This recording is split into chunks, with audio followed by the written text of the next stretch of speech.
আল্লাহ আল্লাহ ভাত শাওড়ি বাড়ি। বাড়ি। ঠিক আছে, এই যে কেবলমাত্র দেখছে সেই সাবেকে জীবন, ছোটবেলার জীবন কলার পাতায়। আর এই যে এটা আছে, এটা কিন্তু আমার ছোট শাওড়ি। ঠিক আছে, এই নানি বাড়ি চৌগাছায় এই যে আছে। সেই মজা, ভালো লাগে? খুব মজা লাগে। আমাদের তো ভালোই লাগে। আল্লাহ আল্লাহ ভাত খেতে কিন্তু খুবই মজা। ঠিক আছে, খুবই সুস্বাদু, যেহেতু ডাল, চাল, খিচুড়ি, তরকারি আছে 7-8 রকমের। 10 রকমের তরকারি। কি কি আছে কও, শাক, কও আলু। শাড়ি কও কি কি আছে, আমার শাড়ি আবার কছে। ঠিক আছে, প্রচুর তার পরিমাণ। টিকটক আইডি আছে। ও আচ্ছা, তাদের টিকটক আইডি আছে, আপনারা একটু দেখবেন সবাই। সে ছোট্টবেলা সে কলার পাতায় আল্লাহ আল্লাহ ভাত, আল্লাহ আল্লাহ ভাত চলছে, আল্লাহ আল্লাহ ভাত এই মজা। খাওয়া শেষ, সেই মজা। আল্লাহ, সেইটা পিঠে খা। টক বেশি গেছে।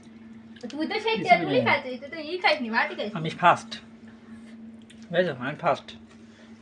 কম হয়ে গেল।